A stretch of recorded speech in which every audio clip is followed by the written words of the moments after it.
C'est ça ton film du siècle? Et quoi, t'aimes pas? C'est une pomme de terre. T'aimes ou pas? Ça dure vraiment 2 heures? Ah, c'est parce que c'est français. De quoi? T'aimes pas parce que c'est du cinéma français. Ça aurait pu être du cinéma ougandais que j'y aurais vu aucune putain de différence. Quel rapport avec le cinéma français? Bah, t'aimes pas le cinéma français? J'ai jamais dit ça. T'aimes ça? Je sais pas, ça dépend. N'empêche que tu parles jamais de cinéma français dans tes vidéos. J'en suis qu'à ma deuxième. N'empêche. Ok Bob, s'il y a bien une chose et une seule que je peux t'affirmer sur le cinéma français, stricto sensu, volens nonens, c'est bien... Ouais. Mais le cinéma ougandais, t'aimes pas non plus, du coup?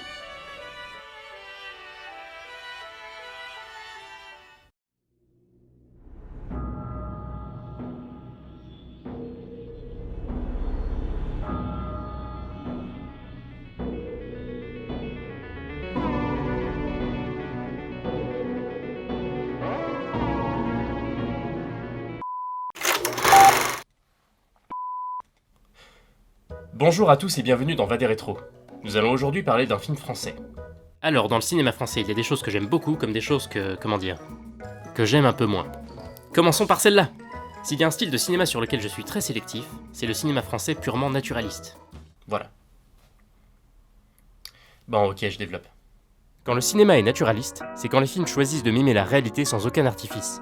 On raconte l'histoire à travers ses acteurs, avec des dialogues comme dans la vraie vie, parfois même laissés à une certaine improvisation, et où le choix de mise en scène est de filmer sobrement pour témoigner. Ce style, parfois un peu faux reportage, qui a pour effet de style une copie conforme à la vie de tous les jours, m'ennuie, car je ne vois plus la caméra comme une plume, mais plus comme un tournevis. Je me comprends. Le naturalisme est bien entendu présent dans tout le cinéma, mais le cinéma français est parfois encore bloqué sur ce schéma depuis la Nouvelle Vague, un courant cinématographique de la fin des années 50. Un mouvement qui dans le principe était cool, il permettait aux jeunes réalisateurs indépendants de tourner et de s'exprimer, on s'essayait à de nouvelles méthodes de tournage, de montage et de direction des acteurs. La philosophie de la Nouvelle Vague, c'était de représenter son époque, de se détacher des règles, d'opter pour l'indépendance et la liberté des conventions. D'accord. Mais du coup, t'as bien les films de la Nouvelle Vague? Non, pour moi ces films-là c'est l'ennui mortel. Par contre, on ne peut pas nier que ce mouvement a participé à la naissance d'un âge d'or du cinéma international. C'est marrant, quand t'ouvres la bouche, on y voit le manche du balai que t'as dans le cul. Bon, ok, file-moi ton truc là.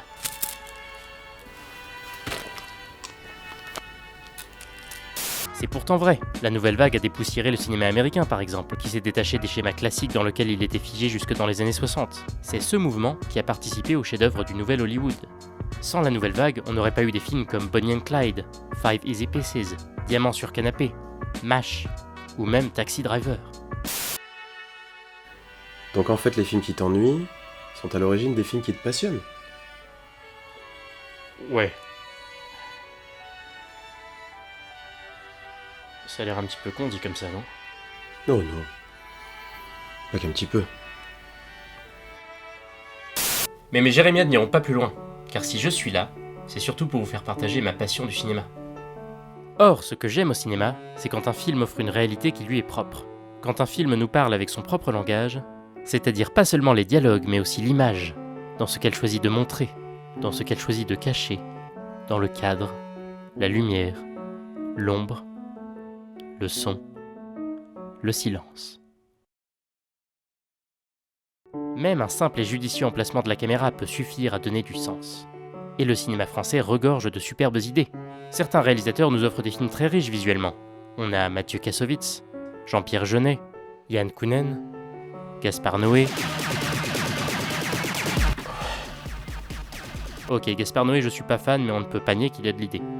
On a aussi Jean-Jacques Hano, Kim Chapiron, et Albert Dupontel, le réalisateur du film Sujet d'aujourd'hui, Le Créateur.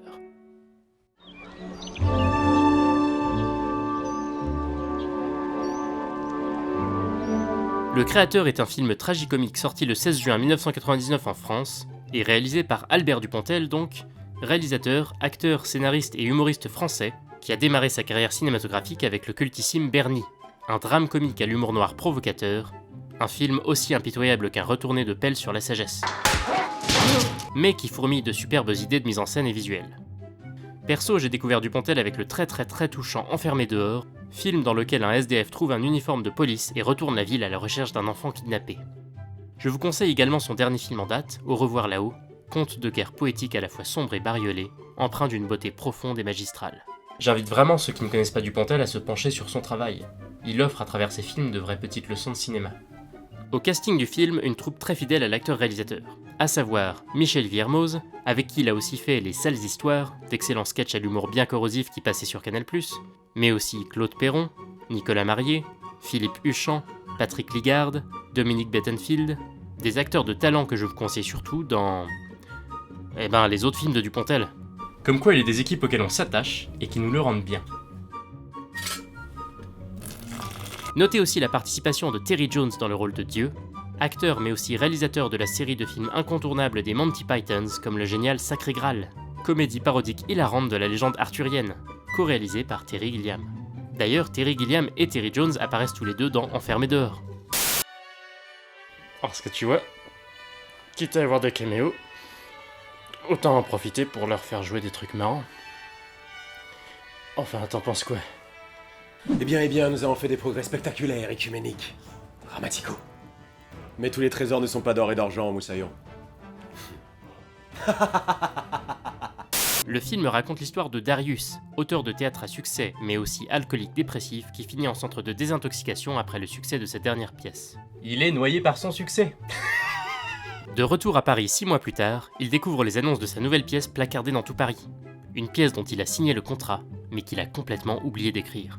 On apprend par ailleurs que sa seule technique pour écrire une pièce est de boire jusqu'à l'état comateux, et de laisser son subconscient prendre la relève dans une crise de somnolubis, pour écrire le chef-d'œuvre. Alors pour ceux qui veulent écrire, ce n'est pas du tout la bonne technique. Moi je préconise tout simplement un café, 100% arabica si possible. Mais à son réveil, rien. La page blanche. Et Darius réalise qu'il faudra bien plus que l'alcool pour titiller son inspiration. Une des grandes forces du film réside dans ses protagonistes. Le créateur est rempli de personnages rocambolesques, qu'ils soient principaux ou secondaires, et qui habillent le film d'une douce folie. Chloé Duval, l'actrice narcissique et pernicieuse, véritable succube qui révèle peu à peu la part la plus sombre de Darius. Le régisseur, Simon, pessimiste hargneux qui va faire partager aux spectateurs son dégoût pour le monde du théâtre et briser le quatrième mur. Mais je t'en foutrais, moi, des artistes et de leur culture! On a aussi le metteur en scène, optimiste aveugle et bas de plafond, qui s'extasie sans comprendre qu'il prend part à un chaos indescriptible. Victor, le voisin, victime et trop bonne poire. Et Momo, le chat qui est un chat. C'est une particularité. Toute cette folie est soulignée par des cadres intimistes et violents, et des jeux d'acteurs que je définirais comme à la fois grandiloquents et subtils. Un faux naturel théâtral, aveuglant Darius dans la vision qu'il a de son entourage. L'intégralité de la musique du film est issue de la musique classique.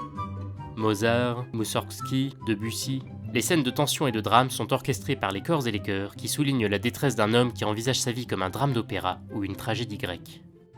D'ailleurs, l'univers de Darius le dépeint comme un fou totalement perdu dans son époque. Il envisage sa vie comme une épopée tragique, conforté dans sa folie des grandeurs par ses compagnons qui, autour de lui, l'enferment dans ses illusions. Il est un Don Quichotte moderne. Petite parenthèse. Pour ceux qui ne connaissent pas Don Quichotte, il s'agit du personnage du roman médiéval du même nom, écrit par Miguel de Cervantes, qui raconte l'histoire d'un gentilhomme espagnol qui croit dur comme fer être un noble chevalier, prenant les moulins à vent pour des géants et les moutons pour des guerriers. Un fou mystique qui s'embarque dans des aventures imaginaires qui le dépassent. D'ailleurs, je vous conseille l'excellent documentaire Lost in La Mancha, qui raconte le tournage d'un film sur Don Quichotte qui n'a jamais vu le jour à cause d'accidents surréalistes sur le plateau, d'intempéries surnaturelles et autres drames. Le réalisateur ne sortira son film que 18 ans plus tard, un film ironiquement intitulé L'homme qui tua Don Quichotte. Et le réalisateur de ce film est Terry Gilliam, le même Terry Gilliam qui apparaît avec Terry Jones dans le film Enfermé dehors, réalisé par Albert Dupontel. C'est pas marrant ça ? D'accord, on retourne au créateur. Une autre force du film réside dans le travail de mise en scène. Certaines idées techniques subliment autant les scènes fondamentales que secondaires ou de transition. Pas de panique, je vous donne un exemple. Un des éléments qui détermine l'originalité d'un film, c'est quand il utilise une action sans intérêt à son avantage. Par exemple, quand on nous montre un personnage emprunter un escalier. De prime abord, ça sonne comme l'idée la plus chiante du monde, n'est-ce pas ? Alors pourquoi montrer une chose pareille ? Parce que c'est un excellent moyen de refléter l'âme du film. Avec cette simple action, on peut créer de la tension, de l'action, du mystère on peut exciter, faire rire, faire peur. Et dans le cas du créateur,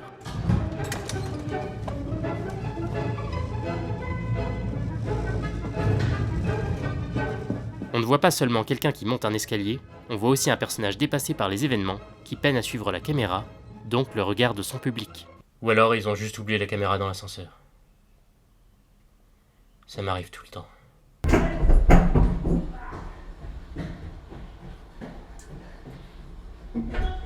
Bref, chaque plan a du sens. Tous ces petits éléments de mise en scène émaillent joliment le film et renforcent son efficacité. Car il ne faut pas oublier que dans un film, chaque seconde compte. Le sujet du film tourne autour de plusieurs problématiques fortes. La question de l'artiste, du créateur, de Dieu, du monstre. Celle d'un homme qui essaie de donner du sens à son chaos intérieur et de redéfinir son appréciation du bien et du mal. Car Darius est une forme d'ange déchu, de démon incompris, puni pour avoir questionné le système. D'ailleurs, en ce qui concerne la problématique de l'artiste, dans l'épisode 19 de la saison 10 des Simpsons, Homer devient un artiste malgré lui. Il se trompe sur la construction d'un barbecue, se retrouve plongé dans le business de l'art moderne et, finalement considéré comme un génie, se retrouve piégé par les critiques et acculé à devoir renouveler un art qu'il ne maîtrise pas du tout.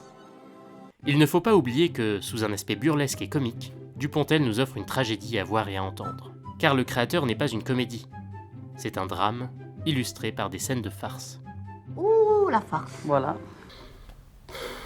Bref, c'est un film qui, sous son aspect comique, s'interroge sur l'angoisse de la création, l'aveuglement, l'ego, la dépression, le suicide, le meurtre.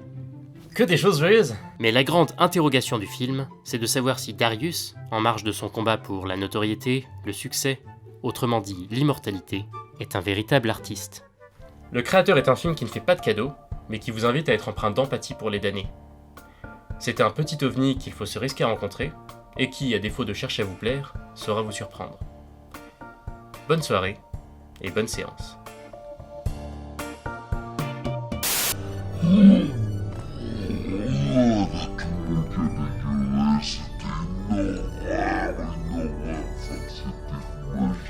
Personne comprenait rien, à la foutre, deux grosses vaches qui arrivent Il commence à le mettre dans un espèce de bocal, il pensait que c'était la cage. Et je lui dis, mais c'est pas une cage à oiseaux, c'est un four à micro-ondes. Ça va, mec? Dis-moi, Bob, il y avait quoi dans ton herbe? Mon herbe? Je fume pas d'herbe, c'est du tabac roulé. Ah mais mec, si tu fumes l'emballage avec, ça va pas le faire, hein. Alors comme ça, t'aimes pas mon film? Hein? Tu crois pouvoir tout critiquer, comme ça, sans conséquences? Y a toujours des conséquences, Killjoy. J'ai mis toute mon âme dans ce film et c'est tout ce que t'as à dire. Tu ne vaux rien, Killjoy. Pas une frite.